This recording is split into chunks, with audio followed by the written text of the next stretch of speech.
வணக்கம் சவுக்கு மீடியா நேயர்களே.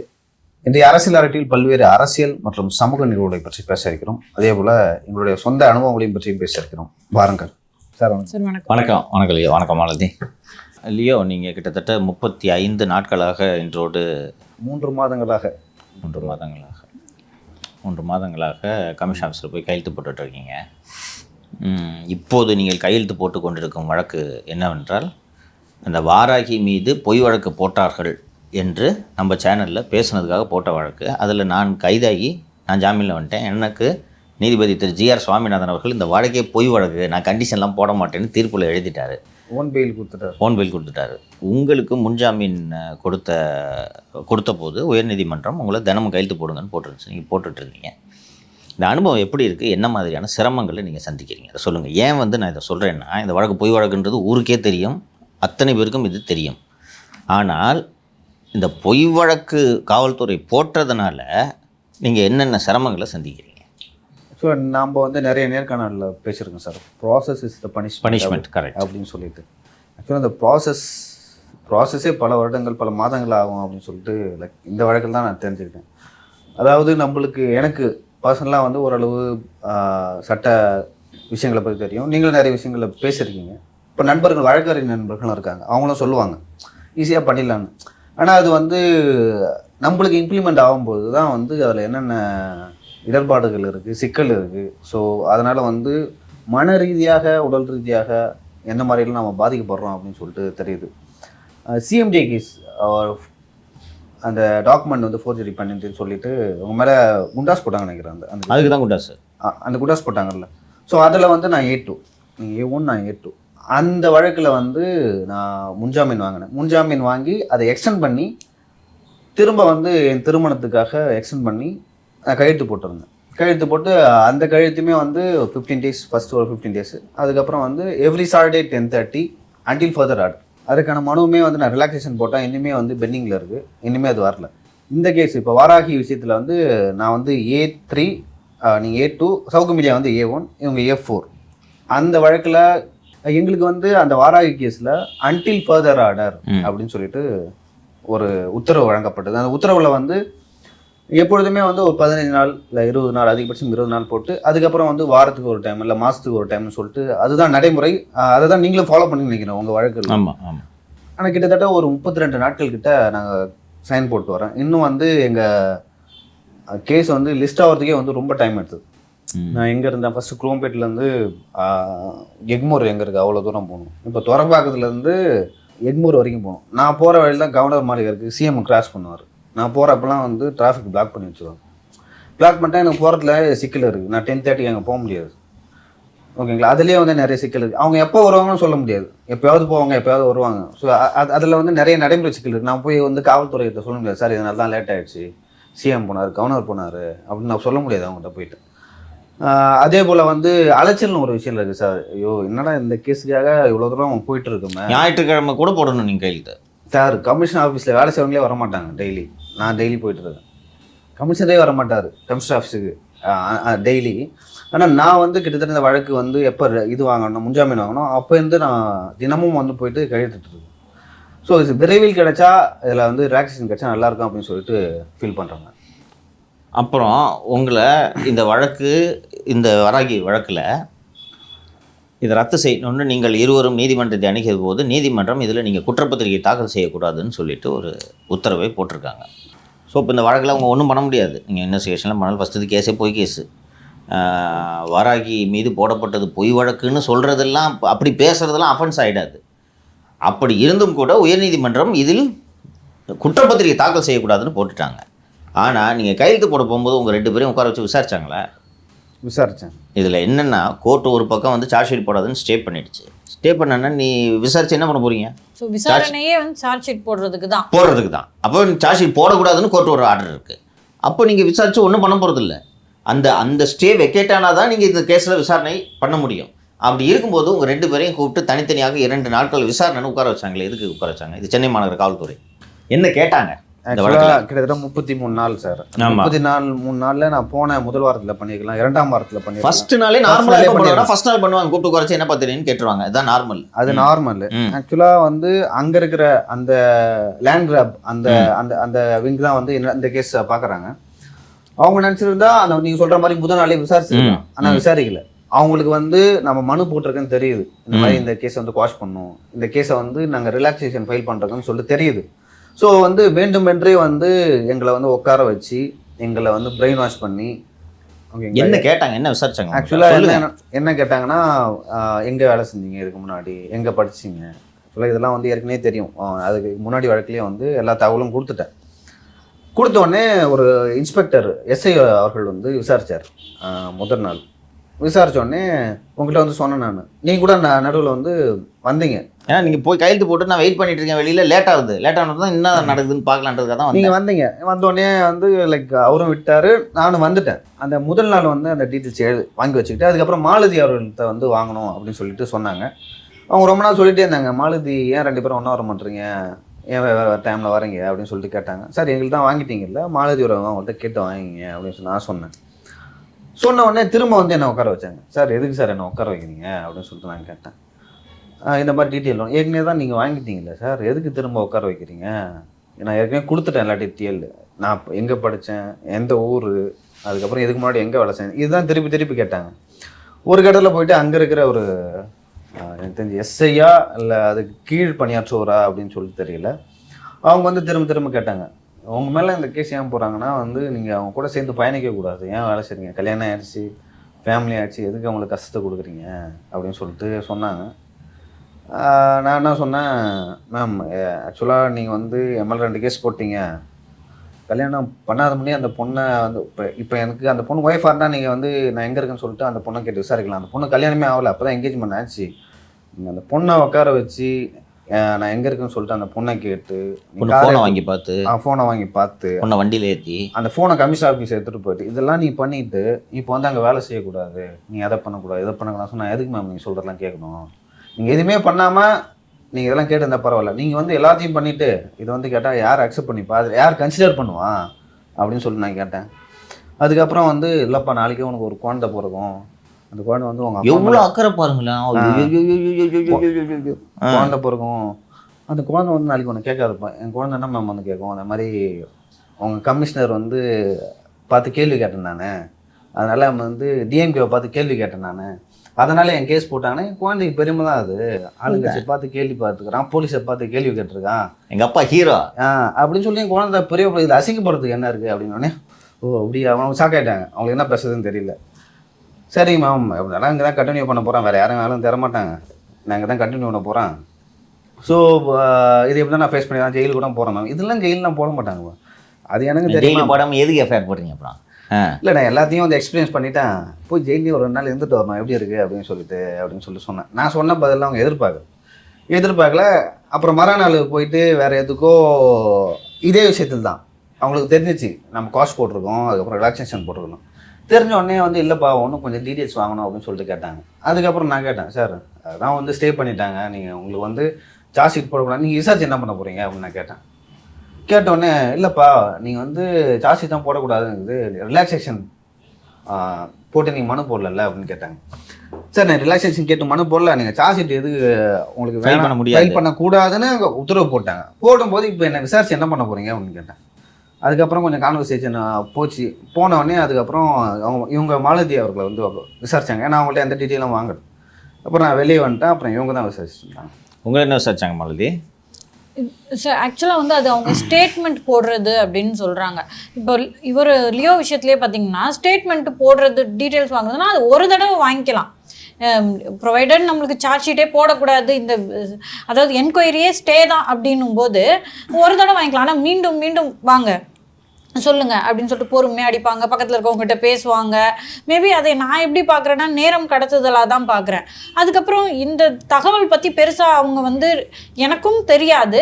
நீங்கள் ஆல்ரெடி சொல்லியிருக்கீங்க இல்லையா, குற்றம் யார் மேலே சுமத்தி இருக்காங்களோ அவங்கள வச்சு இந்த கேஸை அவங்க ஒன்றுமே பண்ண முடியாது. ஏன்னா நான் எனக்கு தெரியாதுன்னு தான் சொன்னேன். ஏன்னா உண்மையாகவே எனக்கு தெரியவும் இல்லை. ஏன்னா நம்ம நிறைய வீடியோஸ் பேசியிருக்கோம், இது சம்மந்தமாக பேசியிருக்காரு, என்னன்னு சொல்லுங்கன்னா சார் எனக்கு சுத்தமாக ஞாபகம் இல்லை அப்படின்னு தான் சொல்கிறேன். ஸோ மாலதி சொல்லிட்டாங்களேன்னு என்னை விடுவிச்சிட போகிறது கிடையாது. அவங்க அதுக்கான சப்போர்ட்டிங் எவிடன்ஸ் எல்லாம் அவங்க தான் வந்து அதை எடுக்க போறாங்க அப்படின்ற அடிப்படையில் என்கிட்ட நிறைய பர்சனல் கொஸ்டின்ஸ் தான் சார் கேட்டாங்க. இது கேஸுக்கு இதுக்கு சம்மந்தமே இல்லை. ஆமா, நிறைய பர்சனல் கொஸ்டின்ஸ் கேட்டாங்க. நான் என்னால் அதை சொல்ல முடியாது. அந்த வேண்டாம் தெரியும் என்னென்ன கொஸ்டின்லாம் கேட்டாங்கன்னு தெரியும்.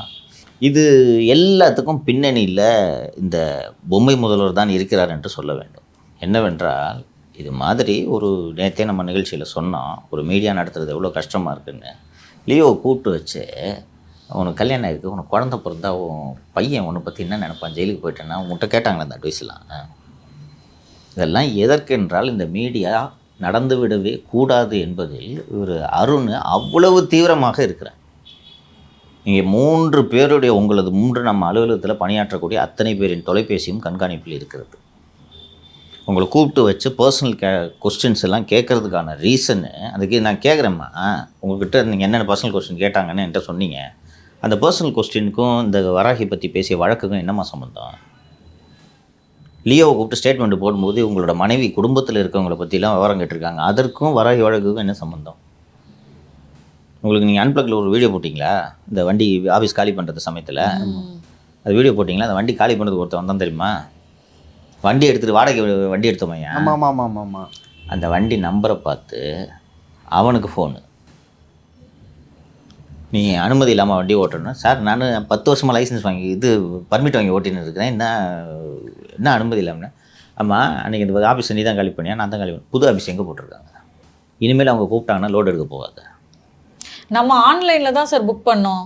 அந்த லிங்க் போட்டு நான் தெரிஞ்சவட்டே புக் பண்ணால் என்னப்பா வண்டி வாடகைக்கு வேணும், காசு எடுக்கணும். தகவலே தெரியாது யார் வந்து புக் பண்ணியிருப்பாங்க அப்படின்ற தகவலே தெரியாது. இது இப்போது இந்த புதிய அலுவலகம் நடந்திருக்கிறது அல்லவா, இந்த புதிய அலுவலகத்தோட இந்த அலுவலகத்து கட்டிட உரிமையாளருக்கு சென்னை மாநகர உளவுத்துறையிலிருந்து தொலைபேசியை அழைத்து, என்ன உங்களுக்குலாம் ஆர்டர் கொடுத்துருக்கீங்கன்னா, எனக்கு தெரியாது சார், ரெண்ட்டு கொடுத்துருக்காங்க, அவங்க துட்டு கொடுக்குறாங்க, நான் அக்ரிமெண்ட் போட்டிருக்கேன், கொடுத்துருக்குறேன், தேவையில்லாமல் பிரச்சனையை சந்திக்க போகிறீங்க நீங்கள், உங்களுக்கு எதுக்கு இந்த வேலை, வேறு டெனண்ட்டே கிடைக்கலையா?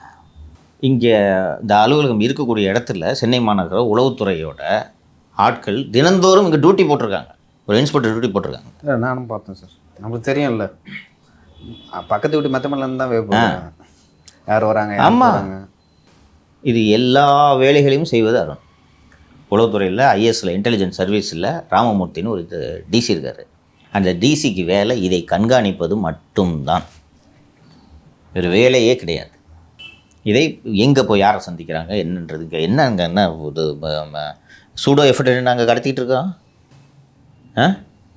இது சிங்கிள் மைண்டடாக இந்த சேனல் தொடங்கிவிடவே கூடாது என்பதில் தீவிரமாக ஒரு வேலை செய்து இவர் என்ன பண்ணுறாருன்னா, இவரை கட்டுப்படுத்துவதற்கு இந்த ஆட்சியில் ஒருவர் கூட கிடையாது. சரி, இப்போ இவ்வளவு வேகமாக இவர்கள் இந்த விவரத்தை எல்லாம் இவ்வளவு விசாரணை எல்லாம் உங்களோட இந்த வராகி ஒன்றில் அது வந்து ஒரு கேஸு, வராகி கேஸை பற்றி பேசுனதுக்கான நம்ம யூடியூப்பில் பேசிட்டோம் அப்படின்றதுக்கான கேஸு. இதே காவல்துறையின் இன்னொரு பிரிவான சிபிசிஐடி இருக்கிறது. நம்ம வீட்டில் நடந்த தாக்குதலை பற்றி விரிவாக பேசியிருக்கோம். வீட்டில் வந்து ஊரறிய 20 லிட்டர் டின்னில் மலத்தையும் கழிவுகளையும் அள்ளி கொண்டு வந்து வீடு முழுக்க அதை வீசி எறிந்து ஃபேஸ்புக்கில் லைவ் போட்டிருக்காங்க இல்லையா? அதில் சம்மந்தப்பட்டவங்க யார் யாருன்றதை அவர்களே லைவ் போட்டு காட்டுறாங்க. இதில் இந்த அக்யூஸ்டை கைது பண்ணுறதுக்கு எவ்வளோ நேரம் ஆகும்? இது நாட்டு மக்கள் இதில் இந்த காவல்துறை எப்படி இந்த பொம்மை முதல்வரின் அரசின் கீழ் எப்படி செயல்படுகிறது என்பதை நாட்டு மக்கள் தெரிந்து கொள்ள வேண்டும் என்பதற்கு. நம்ம வீட்டில் நடந்த இந்த தாக்குதலை சட்டப்பேரவை எதிர்க்கட்சித் தலைவர் திரு எடப்பாடி பழனிசாமி அவர்கள் அசெம்பிளியில் பேசுறதுக்கு முயற்சி செய்து அனுமதி தராமல் அத்தனை கட்சியினரும் கண்டித்தனர். தேமுதிக மட்டும் கண்டிக்கலன்னு நினைக்கிறேன் எனக்கு தெரிஞ்சு. அதை தவிர அத்தனை கட்சிகளும் இதை கண்டித்தன. திமுகவின் தோழமை கட்சிகளும் இதை கண்டித்தன. ஆமாம், திமுகவை தவிர எல்லா கட்சியும். ஆமாம், அசெம்பிளியில் இது எழுப்பப்பட்டது. உங்களுக்கு அந்த அருண் ஒரு ப்ரெஸ் மீட் நடத்துகிறார், அந்த ப்ரெஸ் மீட்டில் இந்த கேள்வி எழுப்பும்போது அதான் சிபிசிஐடிக்கு மாற்றிட்டோமே அப்படின்னாரு. அவர் அதை மாற்றிட்டோன்னு சொல்லும்போதே ஒரு குரலில் அவ்வளோ ஒரு அலட்சியம், ஒரு எள்ளல் இருந்தது. அவர் ஏன் அப்படி சொன்னார்ன்றது எனக்கு நான் அப்போவே தெரியும் எனக்கு. இல்லையோ இந்த சம்பவம் நடந்து எவ்வளவு 24 மார்ச் அன்று தான் நமது வீட்டில் தாக்குதல் நடைபெற்றது. 20 நாட்கள் கழித்து 4 அல்லது 5 நாட்களுக்கு முன்பு சிபிசிஐடி வீட்டை ஆய்வு செய்ய வேண்டும் என்று வருகிறார்கள். எதுக்கு? அந்த ஃபீக்கல் மெட்டீரியல்லாம் வீசிட்டு போனாங்கல்ல, அதை சாம்பிள் எடுக்கிறதுக்கு. 20 நாளாக வீட்டில் மலத்தையும் சாக்கடையும் வச்சுட்டு இருப்பாங்க. அறிவு வேணுமா? சொல்லுங்கள், இருக்க முடியுமா இந்த ஸ்டென்ச்சில்? 20 நாள் கழித்து ஃபாரன்சிக் சயின்ஸ்லேருந்து சயின்டிஸ்ட்டை கூட்டிகிட்டு வந்து சாம்பிள் எடுக்கிறதுக்கு வர்றாங்க. சாம்பிள் எடுத்து முடிச்சுட்டு, சார் அந்த இது கொண்டு வந்தாங்களே இந்த பக்கெட்டு, அந்த ட்ரம்மு எங்கே? வீட்டிலே வச்சுட்ருப்போம் அந்த ட்ரம்மை. அந்த சம்பவம் நடந்த அன்றே அம்மா புகார் அளித்த பிறகு ஒரு 5 பேரை நான் பெயிலபிள் செக்ஷன் போட்டிருக்காங்க. இப்போது போட்டு 5 பேரை அரெஸ்ட் பண்ணி மேஜிஸ்ட்ரேட்டை ப்ரொடியூஸ் பண்ணோன்னே ஒரு நான் பெயிலபிள் செக்ஷன் என்ன பண்ணுவார் மேஜிஸ்ட்ரேட்டு? ரிலீஸ்டு.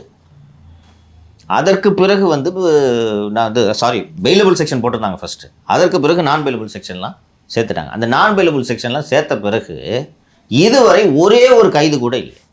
இந்த தாக்குதலில் சம்பவம் நடந்த இடத்தில் நேரடியாக இருந்தவர்கள் வந்து அந்த முதல்ல வந்தவங்க அந்த ஃபேஸ்புக் லைவ் அந்த மலவீச்சு மங்கை திருமதி வாணிஸ்ரீ விஜயகுமார், செல்லு பெருந்தகையின் கையாள். அடுத்தது ஜெயக்குமார், இவர் சென்னை மாநகராட்சியில் வேலை செய்யக்கூடிய ஊழியர். இவங்க எல்லாம் ஸ்பாட்டில் இருக்காங்க. அடுத்தது ஒய்சி ராகவன், ராயபுரம் மணி, நுங்கை ஸ்ரீனிவாசன், இவர்கள் எல்லாம் அந்த ஸ்பாட்டில் இருக்கிறாங்க. இவர்கள் அந்த ஸ்பாட்டில் இருந்ததை அவர்களே சிசிடிவி இதில் ஃபேஸ்புக் லைவில் போட்டிருக்காங்க. அங்கே இருக்கக்கூடிய சிசிடிவி காட்சிகளை எடுத்து ஆய்வு செய்தாலே அவர்கள் அங்கே சம்பவ இடத்தில் இருந்திருக்கிறார்கள் என்று தெரியும். இந்த தருணம் வரை இந்த சம்பவம் முடிஞ்சு 1 மாதம் முடிஞ்சு போச்சா? இன்றைக்கி 25ஆம் தேதி 26, ஒரு மாதம் முடிஞ்சு போச்சு. இதில் சம்பந்தப்பட்டவர்களை இதுவரை காவல்துறை கைது செய்யவில்லை. போலீஸ் நம்மளை ஒரு வேளை அரெஸ்ட் பண்ணிவிடுவாங்கன்ற அச்சம் இருந்துச்சுன்னா அட்லீஸ்ட் தலைமுறைவாவது சுற்றிட்டு இருப்பாங்க. இதில் இந்த ராயபுரம் மணி என்ற ஆள் செல்வ பெருந்தகை அமித்ஷா வருகைக்கு கருப்பு கொடி காமிச்சார், ஞாபகம் இருக்கா? 26 மார்ச் ஒன்றுமோ ஏப்ரல் ஃபர்ஸ்ட் வீக்கில் வந்தாங்க இல்லையா? அப்போ கருப்பு கொடி காய்ச்சார்ல, அந்த கருப்பு கொடி காட்டுற போராட்டத்தில் இந்த ராயபுரம் மணி கலந்துக்கிட்டு அதுலேயும் கைதாகிறாரு. போலீஸ் இந்த காலை அரெஸ்ட் பண்ணி சாயங்காலம் ரிலீஸ் பண்ணலாம், அதில் கைதாகிறாரு. அப்போ காவல்துறை எப்படி வேலை பார்க்குது பார்த்தீங்களா சிபிசிஐடி? இது எதுக்கு இதெல்லாம் சொல்கிறேன்னா, என்னோட சொந்த கதையெல்லாம் வந்து புலம்ப வேண்டும் என்பது என்னுடைய எண்ணம் அல்ல.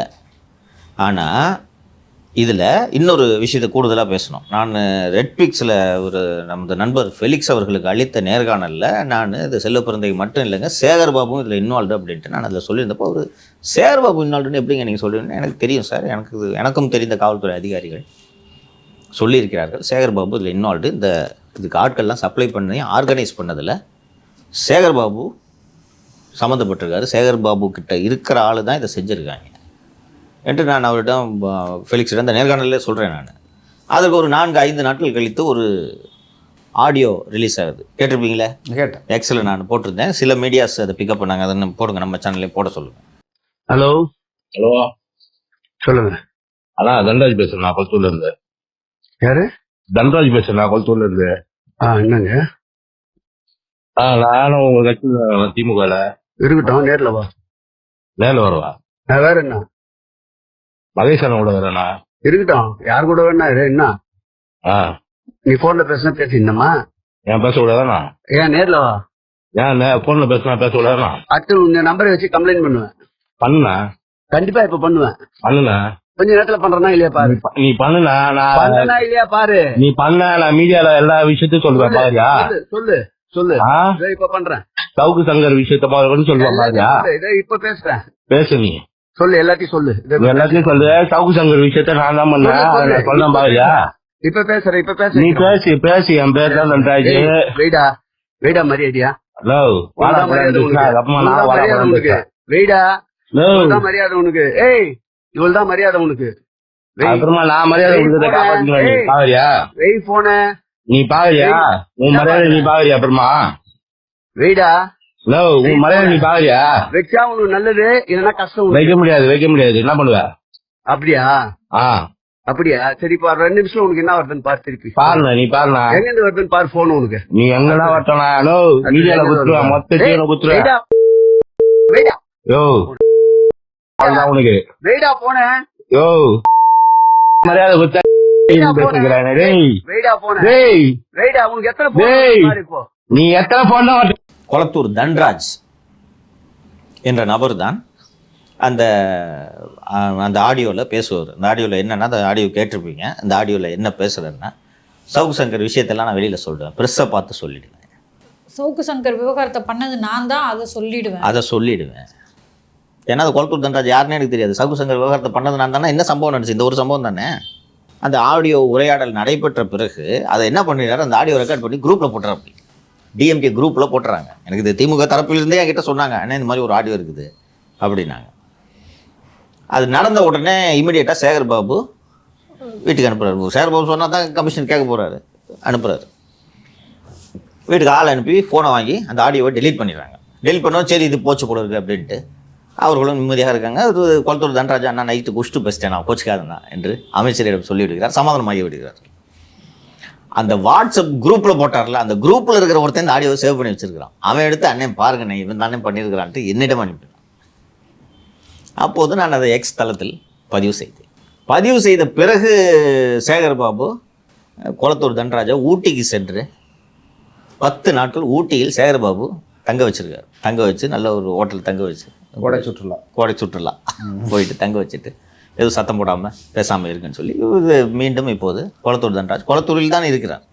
இப்போது இதை காவல்துறை ஒருத்தன் இந்த இவ்வளோ அஃபென்ஸை பண்ணிவிட்டு எவிடன்ஸ் இருக்குது. இன்னொன்று, ஒரு வீட்டில் சம்பவம் நடந்திருக்கு, எஃப்ஐஆர் போட்டதே சிபிசிஐடி தான். ஸ்பாட்டை விசிட் பண்ணுமா நம்ம? ஒரு சம்பவம் தான் நடந்த இடத்த 20 நாள் கழித்து நீங்கள் அவங்க அந்த ஊற்றிட்டு போனதோட சாம்பிள் வேணும்னு வந்து எடுத்திங்கன்னா என்னமா இருக்கும் அந்த சாம்பிள்? அன்னைக்கு சம்பவம் நடந்துட்டு இருக்கு. அம்மா வந்து அந்த சாக்கடைக்குள்ள உட்காந்துட்டு இருக்காங்க. அந்த வந்தாங்க இல்லையா, அந்த கும்பல் எல்லாமே அம்மாவை மிரட்டிட்டு இருக்காங்க. அந்த டைம்ல ஹவுஸ் ஓனர் கால் பண்ணி சீக்கிரமா இதெல்லாம் க்ளீன் பண்ணுங்கன்றாரு. நம்மளுக்கு வெளியே இருக்கிறதுனால தகவல் தெரியல. ஸோ சார் அங்கே போயிட்டாங்களா, என்ன சார் நடக்குது, எங்கள் அம்மா சேஃபாக இருக்காங்களா, இப்படி கேட்டுகிட்டே இருக்கோம். சார் முதல்ல க்ளீன் பண்ணிடுறீங்களா சார், க்ளீன் பண்ணி அந்த அளவுக்கு அவங்க இருக்காங்க. சுற்றி வீடுகள் இருக்கு, அந்த கழிவுகளும் அப்படியே இருக்கிறது நல்லதும் கிடையாது. எப்படிமா இருக்க முடியும்? கழிவுகள் இருக்கும் பட்சத்துல ஒரு 20 நாளைக்கு அப்புறம் நீங்க வந்து கேப்பீங்கன்ற வரைக்கும் நம்ம வச்சிட்டு இருக்க முடியாது. அந்த கழிவுகள் அந்த ட்ரம் இருக்குதுன்னு கேட்டா, அந்த ட்ரம் இன்னும் வச்சுட்டு இது அலங்கார பொருளா ஹாலில் வச்சுட்டு ஷோகேஸில் வச்சுக்கிட்டு பார்த்து ரசிக்கணுமா? அந்த அறிவில் இவங்களுக்கு இவங்க வீட்டில் வச்சுருந்தா அந்த ஊற்றுனான்னா அந்த ட்ரம்மை வச்சுக்கிட்டு இருப்பாரா? நான் சிபிசிஐடி ஐஜி அன்பை பார்த்து தான் கேட்குறேன். அன்பு வீட்டில் ஊற்றுனா அந்த ட்ரம்மை வச்சு அலங்காரம் பண்ணிட்டு இருப்பாரா? சிபிசிஐடி திரு அன்பு அவர்கள் எல்லாம் எப்படிப்பட்ட அதிகாரிகள் என்பதை நாட்டு மக்கள் தெரிந்து கொள்ள வேண்டும். சிபிசிஐடி அன்பு மதுரையில் அந்த தினகரன் எரிப்பு வழக்கு நடந்தது நினைவு இருக்கா? உனக்கு அந்த 3 ஊழியர்கள் கொல்லப்பட்டார்கள், நினைவு இருக்கா? இருக்கு. 2009 2007 ஜனவரி 2007. அப்போது அந்த இன்றைய இளம் தலைமுறையினருக்கு அந்த சம்பவங்கள் தெரியாது அப்படின்றதுனால சொல்கிறேன். அப்போது திமுக ஆட்சி நடந்துக்கிட்டு இருக்கு. மதுரையின் முடிசூடா மன்னர் திமுகவின் தென்மண்டல அமைப்பு செயலாளர் பதவி ஒன்று கொடுத்து வச்சுருந்தாங்க. தென்மண்டல அமைப்பு செயலாளர். அவர் போனோடனே அந்த பதவியை தூக்கிட்டாங்க.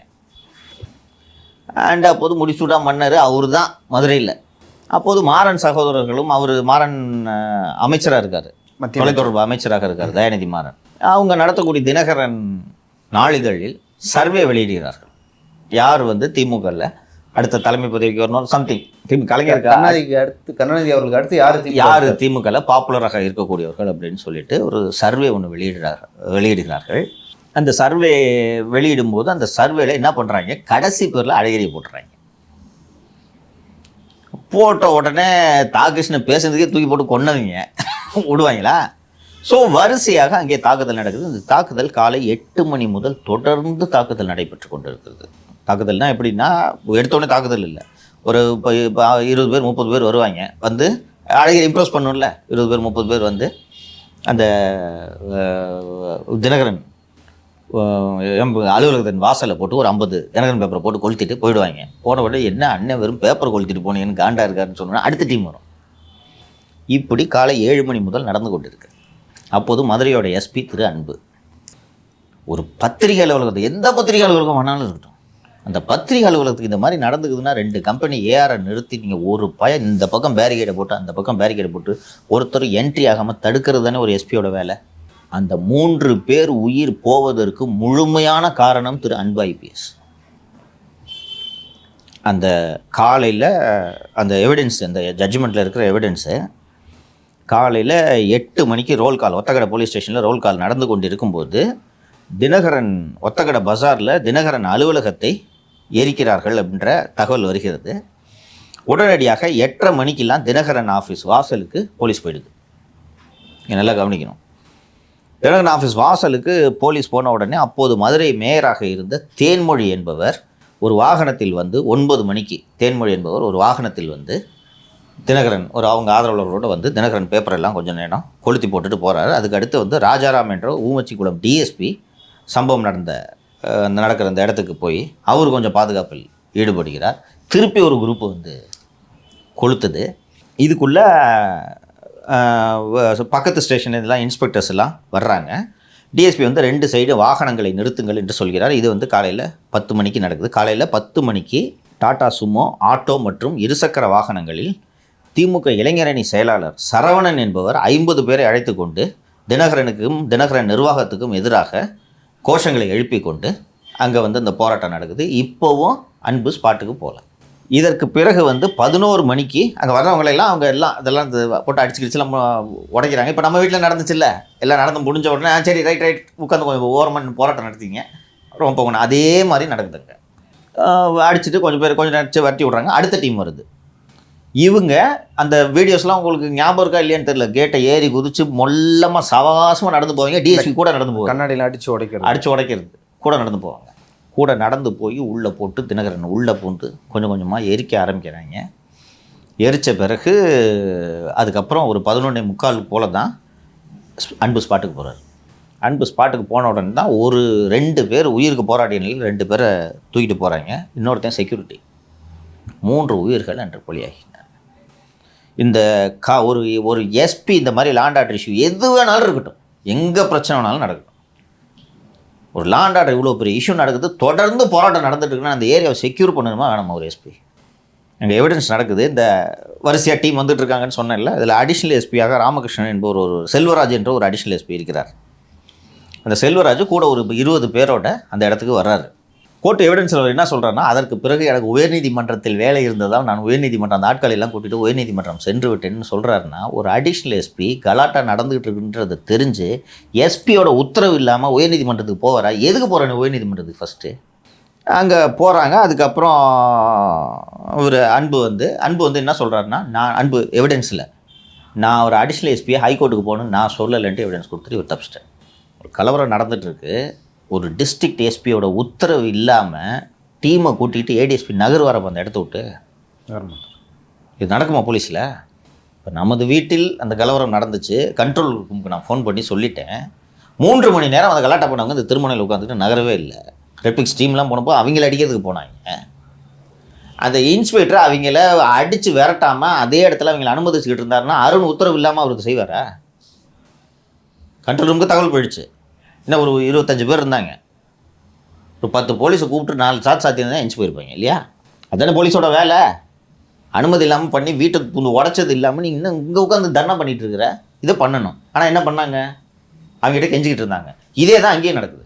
ஏன்னா அழகிரியோட ஆட்கள் வந்து இங்கே இந்த கலாட்டா பண்ணுறாங்கன்ற போது அவர்கள் மீது நடவடிக்கை எடுத்தால் நான் மதுரையில் எஸ்பியாக இருக்க மாட்டேன். அது மட்டும்தானே காரணமாக இருக்க முடியும். மட்டும்தான் காரணமாக இருக்க முடியுமா? அன்பு அவர்கள் வந்து 11:30 மணிக்கு வந்தார் அப்படின்னு சொல்கிறீங்க.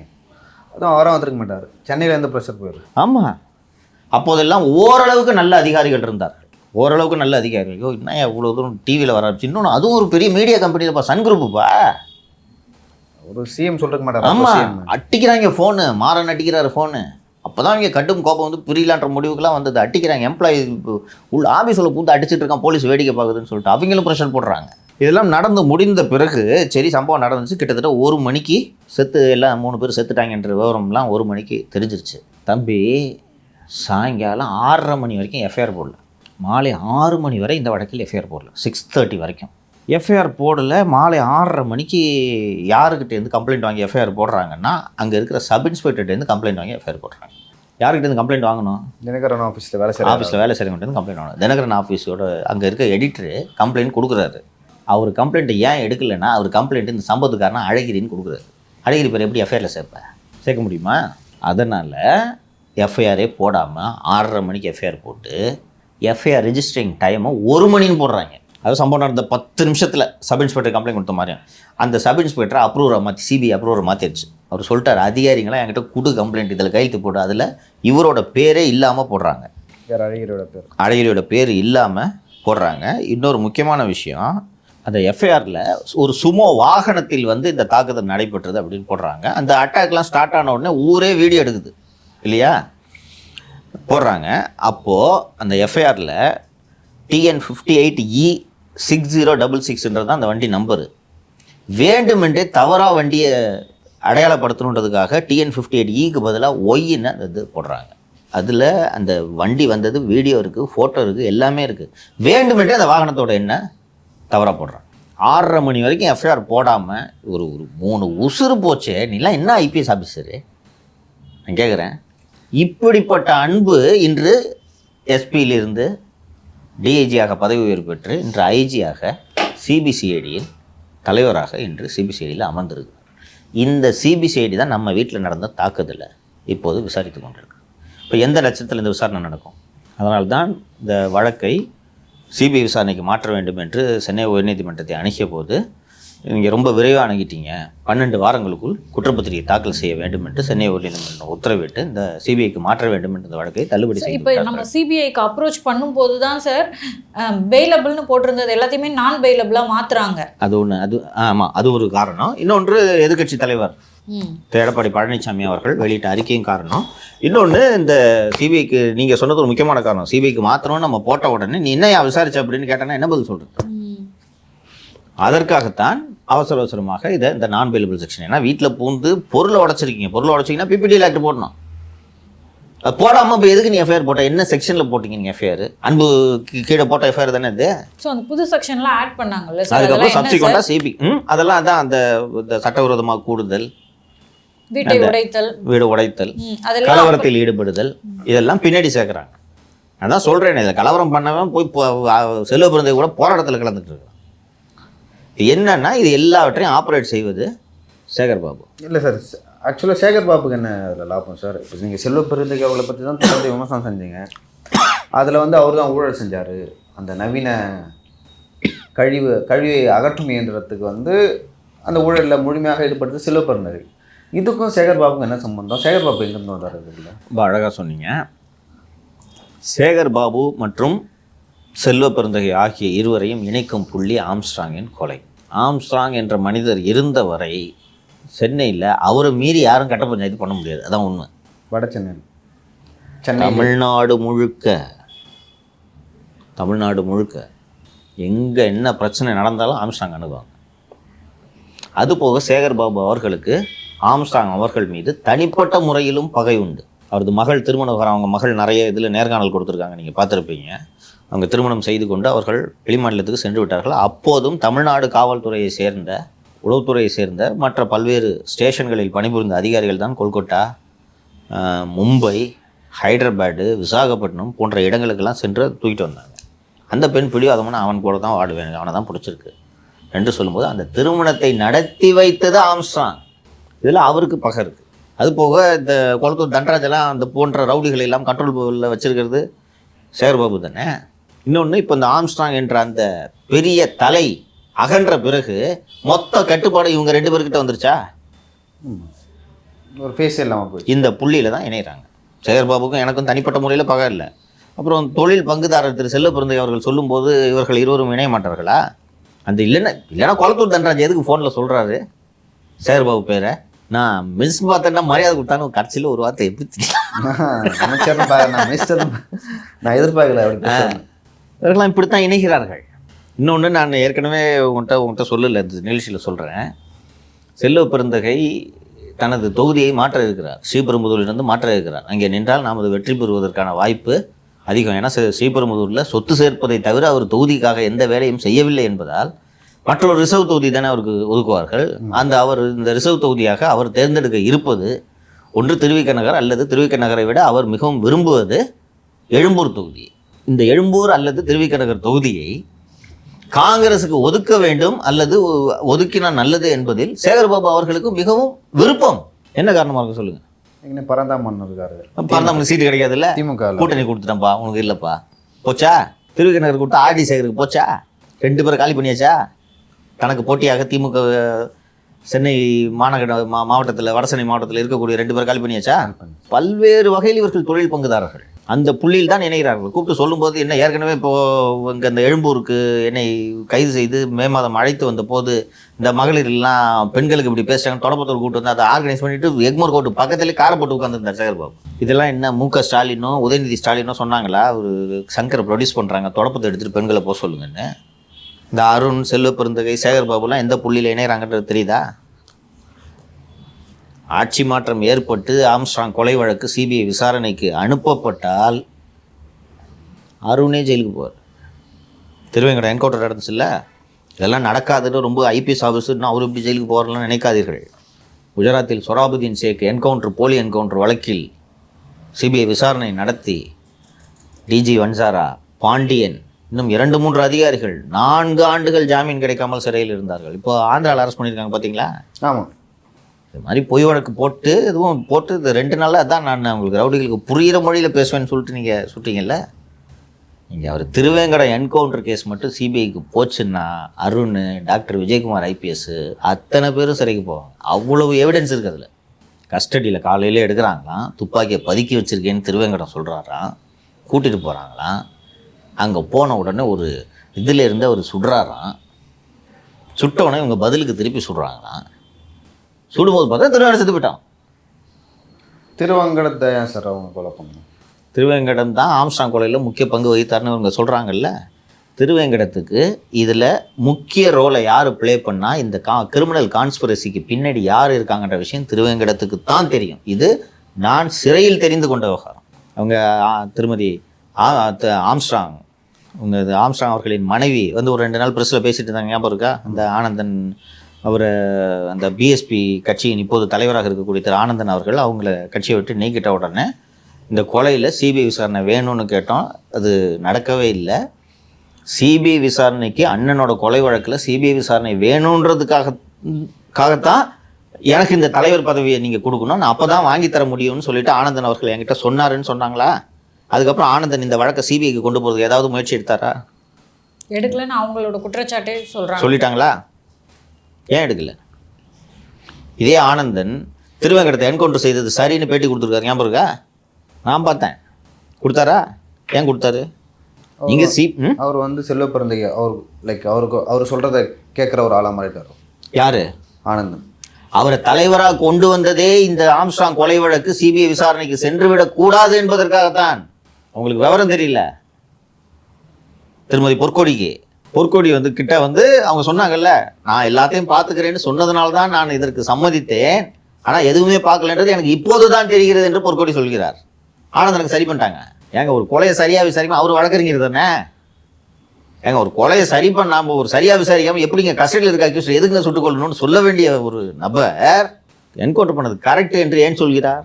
அப்போது நீங்கள் அவங்க திருமதி பொற்கொடி கிட்ட ஆம்ஸ்ட்ராங் கொலை வழக்கில் நீதி கிடைக்கணும், சிபிஐ விசாரணைக்கு வேணும்னு மாயாவதியே சொல்லிட்டாங்க. இங்கே பிஎஸ்பி கட்சி தானே, மாயாவதி சிபிஐ விசாரணைக்கு வேணும்னு கேட்டிருக்காங்கல்ல, அரசுகிட்ட கோரிக்கை வைக்கிறீங்க, அரசு செய்யலை. அப்போ கோர்ட்டை அப்ரோச் பண்ணுமா இல்லையா? அதாவது திரு ஆனந்தன் அவர்கள்கிட்ட ஒரு கேள்வி கேட்கப்படுது, இங்கே இவ்வளோ என்கவுண்டர் நடக்குது அப்படி, அதுவும் குறிப்பாக ஆம்ஸ்ட்ராங் அவர்களுடைய ரிலேட்டடான என்கவுண்டர்கள் தானே நடக்குது அப்படி கேட்கும்போது, உத்தரப்பிரதேசத்தெல்லாம் போய் பாருங்கள், அங்கே நடக்கிற என்கவுண்டருக்கு இங்கே நடக்கிறதுலாம் ஒரு என்கவுண்டரே இல்லை அந்த எண்ணிக்கையை கம்பேர் பண்ணும்போதுன்ற மாதிரி விஷயங்களும் சொல்லியிருந்தார். அப்போ இவர் என்ன வழக்கறிஞர்? இவர் உண்மையான ஆம்ஸ்ட்ராங் விசுவாசி. அவர் ஆம்ஸ்ட்ராங் இந்த என்கவுண்டர்களை ஏற்றுக்கொள்வாரா? அப்போது இப்போ இந்த ஆம்ஸ்ட்ராங் கொலைக்கு பின்னாடி எவ்வளோ பெரிய சதி வலை பின்னப்பட்டிருக்கிறது என்பது உங்களுக்கு தெரிகிறதா? அதான் சார், இப்போ திரு ஆனந்தன் அவர்களுடைய மருமகன் அப்படின்ற ஒருத்தர் பேசுகிறார் இல்லையா, அதுலேயே அவர் சொல்கிறாரு, என்னை முன்னாடியே கொலை பண்ணணும்னு நினச்சாங்க, பட் ஆம்ஸ்ட்ராங் அவர்கள் தான் தடுத்து வச்சுருந்தாங்க அப்படின்ற மாதிரியான விவரங்களை சொல்கிறாரு. அது வந்து பாலிமரில் அந்த நியூஸ் போட்டுட்டு உடனே எடுத்துட்டாங்க. அந்த விவகாரத்தை பார்த்தீங்களா நீங்கள்? மிச்சம் அதுக்கப்புறம் தான் மற்ற சேனல்களில் பிக்கப் பண்ணாங்க.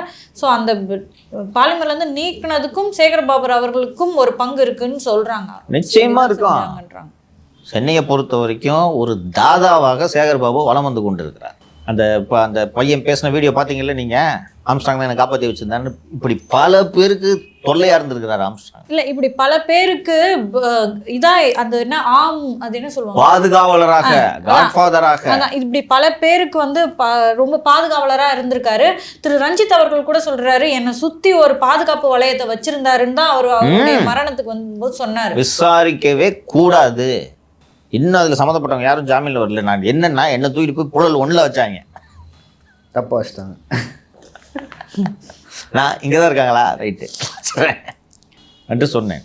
நீங்கள் அதை விசாரிச்சிங்கன்னா இவர் செல்வ பெருந்தகையோட அந்த ஏஎஸ்பி லாஜிஸ்டிக்ஸு எந்த கம்பெனியோட அக்ரிமெண்ட் போட்டு ஸ்கிராப் எடுத்துகிட்டு இருக்கு, இந்த விவரங்களை எல்லாம் விசாரித்தாலே பல உண்மைகள் வெளியில் வரும். கரெக்டாக விசாரிச்சா கண்டுபிடிச்சலாம். அது ஒன்றும் பெரிய கம்ப சுத்தம் இல்லை.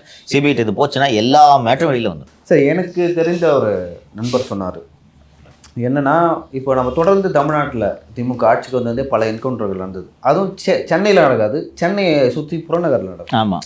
அதுவும் எங்கன்னா அந்த ஸ்ரீபெரும்புதூர் சுற்றி அந்த தொழிற்சாலைகள்லாம் எங்கே இருக்குதோ அங்கெல்லாம் நடக்கும். ஸோ அந்த என்கவுண்டர்களோட கடைசி கொலை தான் வந்து ஆம்ஸ்ட்ராங் அப்படின்னு சொல்லிட்டு சொல்கிறாங்க.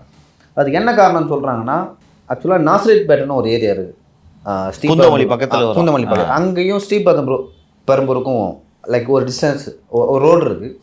அந்த ரோட்டை சுற்றி மிகப்பெரிய தொழிற்சாலை இருக்குது, அதோட ஸ்கிராப்பு, அதுக்கு மேன் பவர் சப்ளை பண்ணுறது. ஸோ இதெல்லாம் வந்து ஒரு ஒரு பெரிய மாஃபியா தான் இதை கண்ட்ரோல் பண்ணும். ஒரு மாஃபியா கண்ட்ரோல் பண்ணும். ஓகேங்களா? இதில் வந்து சில பேர் வந்து தலையிடுவாங்க, சில ரவுடிஸ் வச்சு தலையிடுவாங்க. இப்போ என்கவுண்டர் செய்யப்பட்டவர்கள்லாம் அவர்கள் தான் அப்படின்னு சொல்கிறாங்க. அதே போல் எண்ணூர்லேருந்து அங்கே துறைமுகம் இருக்குல்ல, அங்கேருந்து நாசேத்பட்டு வரைக்கும் ஒரு ரோடு இருக்குது, அது ஹைவே. ஸோ அந்த ஏரியாவை யார் கண்ட்ரோல் பண்ணால் புரட்சி பாதம் கட்சியை சேர்ந்தவங்க, அதுக்கப்புறம் ஆம்ஸ்ட்ராங் அப்படின்னு சொல்கிறாங்க. அதாவது செல்வ பெருந்தகை மற்றும் அவருடைய ஆட்கள், அதே போல் ஆம்ஸ்ட்ராங் அவர்கள், அப்புறம் புரட்சி பாதம் கட்சியை சேர்ந்தவர்கள், அவங்க ஏரியா பிரிச்சுட்டாங்க. அதோட நீ பார்த்துக்கோ, இதோட நான் பார்த்துக்கிறேன் அப்படின்னு சொல்லிட்டு. இப்போ என்ன பிரச்சனைனா, அந்த நாசேத்பேட்டையிலேருந்து எண்ணூருக்கு அடுத்த 10 வருஷத்தில் வந்து கிட்டத்தட்ட ஒரு 30,000 கோடிக்கு மேலே ஒரு இன்வெஸ்ட்மெண்ட் வருது. நீங்கள் ஏற்கனவே சொன்னீங்க, ஆம்ஸ்ட்ராங் அவர்கள் வந்து தமிழ்நாட்டில் இருக்கார். தமிழகத்தில் பகுஜன் சமாஜ் கட்சி ஓரளவு எல்லாத்துக்கும் தெரியறதுக்கு காரணமே வந்து ஆம்ஸ்ட்ராங் அவர்கள் தான். அப்படிங்கும்போது நீங்கள் வந்து சாதாரணமாலாம் அவரை வந்து கண்ட்ரோல் பண்ண முடியாது, அவங்கள ஆம்ஸ்ட்ராங் அவரோட. ஸோ அவரை எப்படியாவது கண்ட்ரோல் பண்ணணும் அப்படின்னு சொல்லிட்டு தொடர்ந்து முயற்சி செஞ்சுருக்காங்க. அவர்கிட்ட பேச்சுவார்த்தை நடத்துருக்காங்க, சேர்ந்து பண்ணலான்னு சொல்லியிருக்காங்க. எந்த முயற்சியும் வந்து அவர் ஏற்றுக்க மாட்டார். அவர் கூட நான் ஏன் சேர்ந்து வேலை செய்யணும், அவர் ஏற்றுக்கவே இல்லை, ஒத்துக்க மாட்டார். ஸோ இந்த இன்வெஸ்ட்மெண்ட்டை வந்து எப்படியாவது நம்ம கைப்பற்றணும், அந்த ஹைவேவை நம்ம கைப்பற்றணும். ஏன்னா ஆம்ஸ்ட்ராங் இப்போ புரட்சி பாதம் ஆம்ஸ்ட்ராங் பகுஜன் சமாஜ் 2 கட்சி எடுத்துக்கிட்டோம்னா, இப்போ நீங்கள் வந்து ஈஸியாக வந்து மூர்த்தி அவர்களை வந்து அந்த அளவுக்கு வலுவா இல்லையே, ஜெகன்மூர்த்தி அவர்கள் அவளுக்கு இவர் இல்லை. இப்போ ஆம்ஸ்ட்ராங் புரட்சி பாரம், பகுஜன் சமாஜ் புரட்சி பாரம் 2 கட்சி எடுத்துக்கிட்டோன்னா, புரட்சி பாரம் வந்து முன்னாடி கொஞ்சம் வலுவாக இருந்துச்சு, இப்போ அந்த அளவுக்கு இல்லை. அது பூந்தமல்லி, அவர் செங்கல்பட்டு சமயத்தில் அந்த பகுதிகள். ஆனால் ஆம்ஸ்ட்ராங் அவரோட கட்சி வந்து வட சென்னையில் இன்னுமே ஸ்ட்ராங்காக இருக்குது. லைக் அவர் இருக்கிற வரைக்கும் ஸ்ட்ராங்காக இருந்துச்சு. அவர் யாருமே பெருசாக வந்து லைக் வட சென்னையை பொறுத்த வரைக்கும் ஏதாவது ஒரு பஞ்சாயத்து வருது, இல்லை ஒரு பெரிய லேண்ட் டீலிங் வருதுன்னா ஆம்ஸ்ட்ராங் அவர்களை மீறி எதுவும் பண்ண முடியாது. அப்படி இருக்கும்போது இந்த 30,000 கோடி இன்வெஸ்ட்மெண்ட்டை நம்ம கண்ட்ரோல் எடுக்கணும். எல்லா அடியிலுமே இவர் தொல்லையாக இருக்காரு அப்படின்னு சொல்லிட்டு தான் அவங்க வந்து அந்த அப்போ இந்த கான்ஸ்பிரசியை விசாரிக்கணுமா வேணாமா? வெறுமனே ஆற்காடு சுரேஷோட கொலைக்கு பழிவாங்கிறதுக்காக ஆம்ஸ்ட்ராங் கொண்டுட்டாங்கன்னா இது என்ன அவ்வளவு எளிமையான விஷயமா? இது பெரும்பாலும் எளியவர்கள் பக்கம் தான் சார் அவர் நின்றுருக்காரு. இல்லைன்னா சாவுக்கு ஏன் அவ்வளோ கூட்டம் வந்துச்சு? இவங்க சித்தரிக்கிறார்களே திமுகவினர். அப்போது நான் உள்ளே இருந்தேன், நான் சித்தரிச்சாங்களே, அவர் ரவுடி சித்தரிச்சாங்களே, ரவுடிக்கு எவ்வளோ பேர் கூட்டம் வந்தாங்க? அப்போ அந்த வழக்கை விசாரிக்கணுமா வேணாமா? இவங்க திருமதி பொற்கோடி பேசிக்கிட்டு இருந்தாங்களே, 2 சேனல்லையும் 3 சேனல்லையும் இன்டர்வியூ கொடுத்தாங்க. அதுக்கப்புறம் ஏன் அவங்க பேசலை? சேகர் பாபுவால் மிரட்டப்பட்டிருக்கிறார்.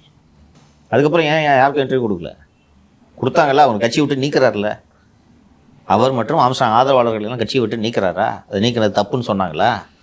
என் காலில் வந்து விழுந்தது, அண்ணனோட கொலைகேஸை நான் பார்த்துக்கிறேன்னு சொல்லிட்டு தான் இந்த பதவியை வாங்கினாரு, ஆனால் அவர் எதுவும் பண்ணலை அப்படின்னு சொன்னாங்களா? அதுக்கப்புறம் ஏன் எங்கேயும் பேசலை? ஸோ இந்த வழக்கில் விசாரணையை நடைபெறக்கூடாது என்பதற்காக எந்த எல்லைக்கும் இவர்கள் செல்ல தயாராக இருக்கிறார்கள். ஏன்னா இந்த கான்ஸ்பிரசி வெளியில் வந்துச்சுன்னா எல்லாரும் மாட்டிக்குவாங்க. இதோட நீட்சி தான் நமது வீட்டில் நடந்த தாக்குதல் என்றும் எனக்கு காவல்துறை அதிகாரிகள் எனக்கு சொல்கிறார். மற்ற இஷ்யூலாம் ஓகே. செல்ல பிறந்தே நீங்கள் கேட்டீங்க, செல்ல பிறந்து ஏங்க சேகர்பாபு ஏங்க ஜாயின் பண்ணுன்ட்டு. ஆம்ஸ்ட்ராங் நான் செப்டம்பர் மாதம் சிறையிலிருந்து வெளியே வருகிறேன். நான் வர்றேன். அதுக்கு பிறகு வந்து இந்த ஆம்ஸ்ட்ராங் நடந்த வேக வேகமாக காவல்துறை, சென்னை மாநகர காவல்துறை குற்றப்பத்திரிகை தாக்கல் செஞ்சாங்க. அதுக்கப்புறம் இந்த ஆம்ஸ்ட்ராங் கொலை வழக்கு எங்கேயாவது பேசு பொருள் ஆனதா? யாராவது பேசுனாங்களா? இல்லை. எங்கேயாவது டாக் வந்துச்சா? திருமதி பொற்கொடி உட்பட எடுத்துக்கங்க, யாராவது பேசுனாங்களா? நான் வந்தது முதல் இதை மீண்டும் பேசி கொண்டிருக்கிறேன்னா, இவர்கள் உண்மை குற்றவாளிகள் அல்ல, இதுக்கு பின்னாடி பெரிய சதி இருக்குன்றத யார் பேசுனா சொல்லுங்க. அப்போ இது அவர்களுக்கு எவ்வளோ பெரிய சிக்கலை ஏற்படுத்துது? இந்த வழக்கை முடிச்சிட்டோன்னு நினைச்சாங்களா? 30 பேரை சார்ஜ் ஷீட் போட்டான். ஒருத்தன் சம்பவ செந்தில் அப்ஸ்காண்டிங்க காமிச்சிட்டோம். மீதி பேர் சார்ஜ் ஷீட் போட்டான். இருக்கிறவங்க அத்தனை பேர் மேலேயும் குண்டாஸ் போட்டான். இந்த ஜென்மத்தில் இங்கே வெளில வர முடியாது. ஜெயிலுக்குள்ளேயே வச்சு வேக வேகமாக கன்விக்ஷன் வாங்கி முடிச்சு அத்தனை பேருக்கு லைஃப் வாங்கி கொடுத்துட்டோன்னா இது உண்மை எப்படி வெளியில் வரும்? இப்போ நான் வந்த உடனே இதை பேசு பொருள் ஆக்குறேன்னா, நான் பேசிய பிறகு தானே திருமதி ஆம்ஸ்ட்ராங் பொற்கொடி அவர்களும் பேச தொடங்குறாங்களா? அதுக்கப்புறம் மேலும் சிலர் பேச ஆரம்பிக்கிறாங்களா, ஆமாங்க அதில் சரியான விசாரணை நடத்தப்படலைன்னு. மற்றவர்கள்லாம் வந்து அவங்க அந்த சமயத்தில் செல்வ பிறந்தையோட பெயரை குறிப்பிட்டு ஏதோ புகார் ஏதோ அனுப்பிச்சிருக்காங்க. அதுக்கப்புறம் ஆனந்தன் வாய் திறக்கல. இல்லை, அந்த சமயத்தில் வந்து கொலை நடந்து கொஞ்ச நாளுக்கு பிறகே வந்து ஸ்ட்ராங்காக வந்து சில மெயின் ஸ்ட்ரீம் மீடியாவில் வந்து இந்த கொலைக்கும் செல்வ பிறந்தைக்கும் சம்மந்தம் இருக்குன்னு சொல்லிட்டு சொன்னாங்க. அதுவும் 1 நாள் 2 நாள் வந்துச்சு, அதோட அது ஸ்டாப் ஆயிடுச்சு, நின்றுச்சு. அதுக்கப்புறம் மறந்துட்டாங்க எல்லாரும் இல்லையா? நான் இதை மீண்டும் பேசு பொருளாக்குறேன்னா, அதன் காரணமாகத்தான் நமது வீட்டில் இந்த தாக்குதல். இதை 2 பேரும் சேர்ந்து செய்கிறாங்க. இப்போ நான் வந்து இப்போது வட சென்னையிலையோ திருவிக நகர்லையோ நாம் குடியிருந்தால் மலத்தை வீசியிருக்க மாட்டார்கள். புரியுதா? மொத்தமாக முடிச்சு விடலாம். ஆம்ஸ்ட்ராங் பண்ணும்போது நம்மளை பண்ண முடியுதா? ஸோ இதை பண்ணிட்டோன்னா அவ்வளோதான், பயந்துருவாங்க என்பது தான் இதன் பின்னணி.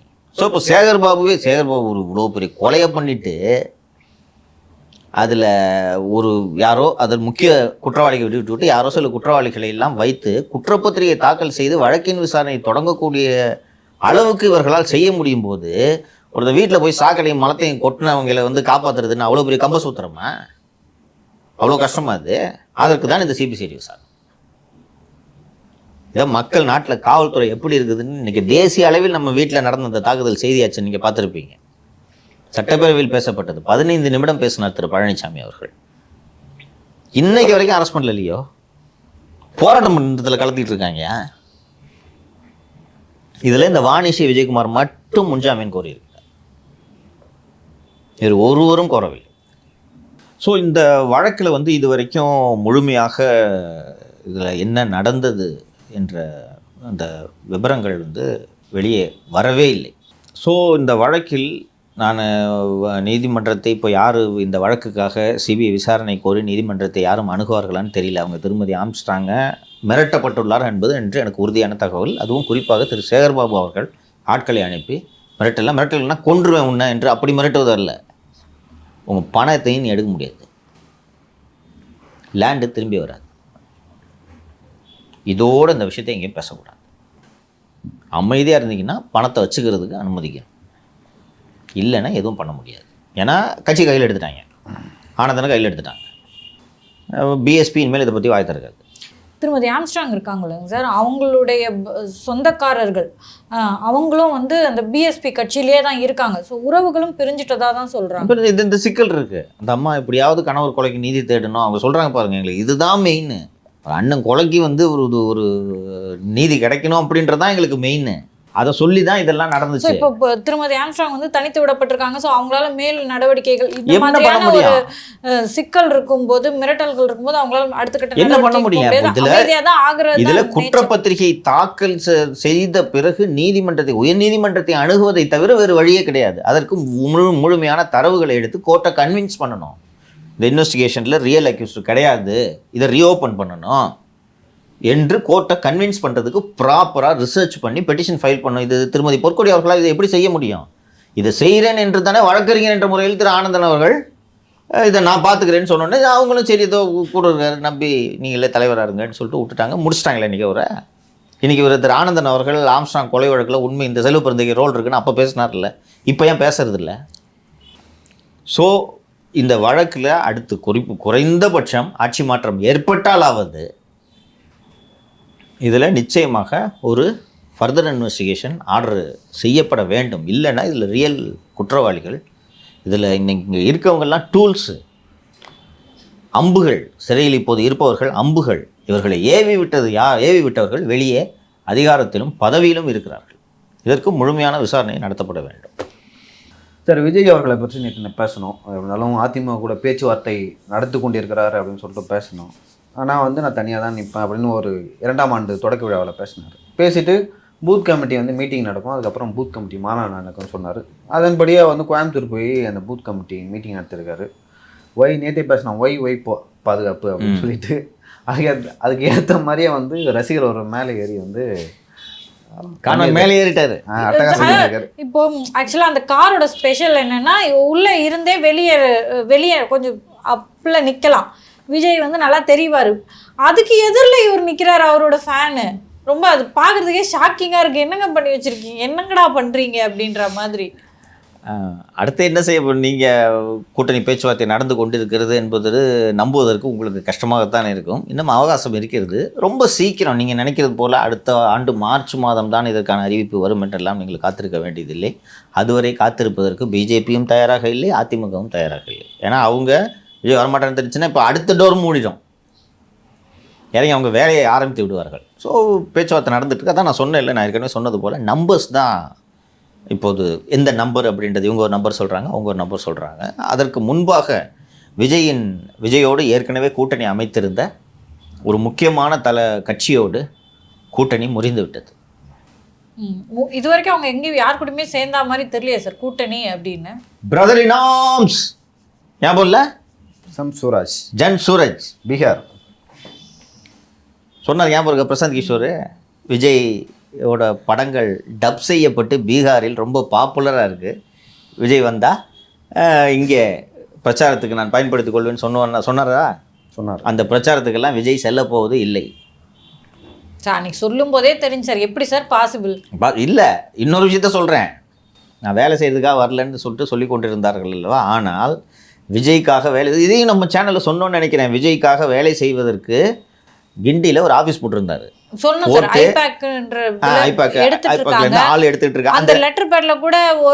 விஜய் அண்ட் பிரசாந்த் கிஷோர் 2 பேரோட முகத்தையும் சமமா போட்டு கால் ஃபார் பண்ணிருந்தாங்க இல்லையா? அதை நம்ம பேசியிருந்தோம். கிண்டியில் ஆஃபீஸ் போட்டு வேலை செஞ்சுட்டு இருந்தாங்களா, அத்தனை பேர் காலி பண்ணிட்டாங்க. அந்த ஆஃபீஸ் க்ளோஸ்டு. இன்னும் எலெக்ஷனே முடியலைங்க சார், இவ்வளோ சீக்கிரம் க்ளோஸ் பண்ணிட்டாங்க. அதனால தான் கூட்டணி முடிஞ்சிச்சுன்னு சொன்னேன். இப்போது அங்கே பணியாற்றியிருந்தவர்களில் சிலரை மட்டும் திரு ஆதவ் அர்ஜுன் அவர்களோட வாய்ஸ் ஆஃப் காமன் வேலைக்கு எடுத்துக்கொண்டிருக்கிறது. பிரசாந்த் கிஷோர் நியமித்த அந்த அலுவலகம், விஜய்க்காக பணியாற்றுவதற்காக நியமித்த அலுவலகம் க்ளோஸ் டவுன். ஸோ அவங்களுக்குள்ள இருக்க டேர்ம்ஸ் சரியில்லை, அவங்க பிரிஞ்சுட்டாங்க. அம்மா கொஞ்சம் யோசிச்சு பாருங்கம்மா. பிரசாந்த் கிஷோர் சொல்லி அவர் பிரசாந்த் கிஷோர் காட்டின அந்த குரலை வித்தையை நம்பிதானே விஜய் அவரை மேடை ஏற்றி பக்கத்தில் அமர வைத்து பிரதர் இன் ஆர்ம்ஸ் என்று சொன்னார். அவர் வந்து சொன்னார், நீங்கள் ஒவ்வொருத்தரும் ஃபோனில் 10 பேரை சேருங்க. 3 மாதத்துல ஒரு மாதமா 3 மாதமா 100 நாள் உங்கள் கட்சி 3 மடங்கு வளர்ந்துரும்னாங்க. சொன்னாரா மேடையில்? சொன்னார். இது ஒன்றும் ஈஸி. இதே இடத்துல நான் விஜயோட வெற்றி விழாவில் வந்து கலந்து கொள்வேன், அப்போது தமிழில் பேசுகிறேன், இது வேற சொன்னாரா? சார், நம்ம அப்பயே நம்பாதீங்கன்னு சொல்லியிருந்தோம். நம்பாதீங்கன்னு சொல்கிறதுக்கு காரணம் வந்து பர்சனல் காரணங்கள் கிடையாது. அவர் என்னென்ன விஷயங்கள் பண்ணுறாரு, எப்படி பண்ணுறாரு அப்படின்ற தகவலை கேஜ் பண்ணி தான் பிரசாந்த் கிஷோர் குரலிவித்தை காட்டுறாரு, நம்பி ஏமாந்துடாதீங்க என்று அவர் மீது இருக்கக்கூடிய அக்கறையில் சொன்னார். விஜய் அவர்கள் மீது இருந்த அக்கறையில் பண்ணிட்டார். அந்த ஸ்டேஜ்ல எல்லாம் ஆமாம், அவர் தப்பு பண்ணிட்டாரு. அந்த ஸ்டேஜ்ல எல்லாம் அவர் விஜய் வந்து மேடை ஏற்றிட்டாரு. அந்த சொன்ன பிறகுதான் அவருக்கு விஜய்க்கே தெரிஞ்சிருக்கும். ரசிகர்கள் இங்கே இருக்காங்க, நீ பிரசாந்த் கிஷோர் மேடையில் இருக்காருன்றதுக்காக இங்கிலீஷில் பேச ஆரம்பிக்கிறீங்க. சார், ஏதோ ஒரு விஷயத்த பிகே அவர்கள் டெலிவர் பண்ணுவாங்கன்னு தான் இந்த மாதிரியான ஒரு அண்டர்ஸ்டாண்டிங்குள்ள அவங்கலாம் போயிருக்க முடியும், சேர்ந்து ஒர்க் பண்ண ஆரம்பிச்சிருக்க முடியும். என்ன ஆச்சு சார்? அது தகவல் ஏதாவது இருக்கா? ஏமாந்துட்டாருமா. அண்டர்ஸ்டாண்டிங்னா என்னன்னா, விஜய்கிட்ட வந்து இங்கே பாருங்கள், எடப்பாடி பயங்கர வீக்காக இருக்காரு. செங்கோட்டையன் கூட ஏற்கனவே இல்லை சார், அதெல்லாம் ஒரு பக்கம் இருக்கட்டும் சார். ஆக்சுவலாக வந்து எலெக்ஷனுக்காக ஒர்க் பண்ணுறேன்னு தானே வந்தார். ஏன் ஒர்க் பண்ணுறது நிறுத்திட்டாங்க? எலெக்ஷனுக்காக ஒர்க் பண்ணுறேன் அப்படின்னு சொல்லிட்டு வெளிப்படையாக எங்கேயும் பிகே சொல்லவில்லை. ஹரிஹரன் தந்தி பேட்டியில் கேட்கும்போது கூட நான் ஒர்க்லாம் பண்ணலையே, ஹீஸ் மை பார்ட்னர் என்று சொன்னார். ஆனால் எலெக்ஷனுக்காக வேலை நான் செய்கிறேன் என்று திரு பிகே அவர்கள் அலுவலகம் போட்டார். ரெக்ரூட்மெண்ட் எல்லாம் தொடங்கியது. பேமெண்ட் யார் தருது? கட்சி தான் தரணும். எந்த கட்சி? விஜய் கட்சி தரணும். ஆதவ அர்ஜுன் தான் தருவதாக சொல்லியிருந்தார். ஆனால் பிரதர் நாம்ஸ் என்று நாம் அழைத்த பிறகு கூட்டணி ஏற்படுத்துகிறேன் என்று முட்டு சந்துக்கு கொண்டு சென்று நம்மளை விட்டு விட்டார் என்பது விஜய் அவர்களுக்கு புரிந்திருக்காதா? அப்புறம் ஆதவ அர்ஜுன் எதுக்கு பேமெண்ட் கொடுக்கணும்? யார் கொடுப்பா? சேலரி கொடுக்கணும்ல. ஒரு ஆஃபீஸ் போடுறீங்க கிண்டியில், ஐப்பா இவர் பிரசாந்த் கிஷோர் மேபி இப்படி சொல்லலாமாங்க சார், அவங்க பையனுக்கும் அதாவது ஆதவ அர்ஜுன் ஃபேமிலியிலே சிக்கல் வந்துருச்சு. ஸோ பணம் கொடுக்க முடியாத நிலைமையில் ஆதவ அர்ஜுன் போயிட்டாருன்னு விஜயே நீ ஒன்றும் எனக்காக வேலை பார்க்க வேணான்னு சொல்லியிருப்பார். அவ்வளோதான். விஜய்க்கு வந்து நமக்கு விபூதி தான் அடித்திருக்கிறார் திரு பிரசாந்த் கிஷோர் என்பதை விஜய் தாமதமாக உணர்ந்து கொண்ட பிறகு இந்த பக்கிட்டு அவனை வந்துடக்கூடாதுன்னு சொல்லியிருக்காரு. ஒரு சின்ன சிம்பிளான வித்தியாசத்தை பாருங்கள். அரசியல் என்றால் என்ன என்பதை திரு விஜய் அவர்கள் புரிந்து கொள்ள வேண்டும் என்பதற்காக பிரசாந்த் கிஷோர் இந்தியாவில் இருக்கிற எல்லாருக்கிட்டையும் போய் வந்து நான் நினச்சேன்னா நான் இப்படி ஜெயிச்சிடலாம், அது ஒன்றும் பெரிய விஷயமே கிடையாது, ஈஸி, 26 விஜய் சிஎம்னு மேடையில் சொல்கிறாரு. இது போல் பலரிடமும் திரு பிரசாந்த் கிஷோர் அவர்கள் சொல்லியிருப்பார்கள். காங்கிரஸ் கட்சியிலேயும் சொல்லியிருக்கிறார். திரு எடப்பாடி பழனிசாமி கிட்ட போய் சொல்லும்போது இப்போ ஒரு இபிஎஸ்சி எங்கே வைக்கிறார் அவரை பாருங்கள். அக்டோபருக்குள்ளே நான் விஜயை கூட்டிகிட்டு வந்துடுறேன்னு சொன்ன உடனே, தம்பி இது உன் வேலை இல்லை, கூட்டணி நான் பேசுவேன், வேலை செய்ய இஷ்டம் இருந்தால் பாரு, நான் அட்வான்ஸ் திருப்பி கொடு, வேலை செய்ய வேணாம் போன்ட்டு இவர் சொல்கிறாரு. ஆனால் விஜய் அவரை தூக்கி மேடையில் உட்கார வைக்கிறான்னா விஜய் எந்த அளவுக்கு வல்னரபுளாக அரசியலை புரிஞ்சுக்காமல் இருக்காருன்றது உங்களுக்கு புரியுதா? ஸோ மேடையில் ஏற்றி உட்கார வச்சு நம்ம பேசின நிகழ்ச்சியும் விஜய் அவர்களின் காதுகளுக்கு சென்றிருக்கும் அல்லவா? மேடையில் ஏற்றி உட்கார வச்சு பேசி இந்த மாதிரி ஃபோன்லேயே நம்ம டெக்னாலஜி மூலமாகவே கட்சியை நடத்திடலான்ட்டு சொன்னது நம்பி நாம் ஏமாந்து விட்டோம் என்பதை விஜய் புரிந்து கொண்டவுடன் அதற்கு பிறகு எதற்காக அவர் பிரசாந்த் கிஷோர் என்டர்டெயின் பண்ணுவார்னு நீங்கள் நினைக்கிறீங்க? ஒருவேளை பிகே சொன்ன மாதிரி நின்று 118 இடத்துல ஜெயிக்க வாய்ப்பு இருக்குல்ல, அதுக்கு வாய்ப்பு இல்லை என்பதை திரு விஜய் அவர்கள் இந்நேரம் புரிந்து கொண்டிருப்பார். இன்னொன்று, ஒரு பெரிய அமௌண்ட்டை தேத்தலான்றதுக்காக தான் பிரசாந்த் கிஷோர் இங்கே வந்திருப்பார். பெயருக்கு வந்து நான் வேலை செய்யலைன்னு சொன்னாலும் அவர் போட்டிருக்க ஆஃபீஸ்க்கு அவர் என்ன கை காசு தூக்கி கொடுப்பாரு? இல்லை ஏடிஎம் கிட்ட வாங்கின 10 கோடி தூக்கி கொடுக்க முடியும், அதான் திருப்பி கேட்டுட்டாங்களே 12 கோடி 12. இப்போ அங்கே வேலை செய்கிற ஆஃபீஸ்க்கு பேமெண்ட் யார் தருவா? அதை சொல்லுங்கள் நீங்கள். சம்படி ஷுட் பே இல்லை. ஒருவேளை வந்து அந்த பேமெண்ட்டை நான் பண்ணுறேன்னு ஆதவ அர்ஜுன் ஏற்றுக்கொண்டு இருக்கலாம். எதற்காக? விஜய் சார்பாக. விஜய் அவனை கிட்ட சேர்க்காதன்னு சொன்ன பிறகு இவர் எதுக்கு அதுக்கு பேமெண்ட் கொடுக்கணும்? அதனால தான் அந்த எம்ப்ளாயிஸை வாய்ஸ் ஆஃப் காமனில் அவர் அப்சர்வ் பண்ணுறாரு. உண்மையிலே இவங்களுக்காக வேலை செய்யலாம். பிரசாந்த் கிஷோர் சொல்வதுபடி வேலை செய்தால் அவர் முட்டு சந்துக்கு அக்டோபர் மாதம் செல்ல இருக்கிறார் அல்லவா, அதே போல் நாமும் செல்ல வேண்டியிருக்கும் என்பதை புரிந்து கொண்டு இது நிறுத்தப்பட்டு விட்டது. அதன் காரணமாகத்தான் விஜய் அமைத்த முதல் கூட்டணி முறிவுக்கு வந்து விட்டது. முஸ்தபா எங்கே தான் இருக்காரு?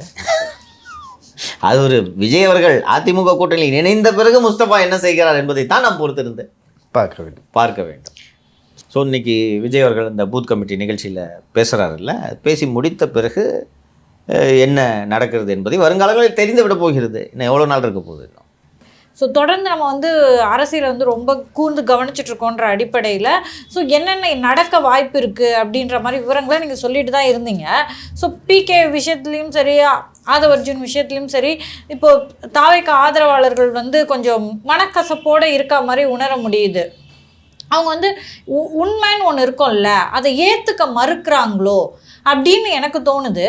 அதை ஏற்றுக்க மறுப்பது அது விஜய் கட்சிக்கு எவ்வளோ பெரிய இழப்பு?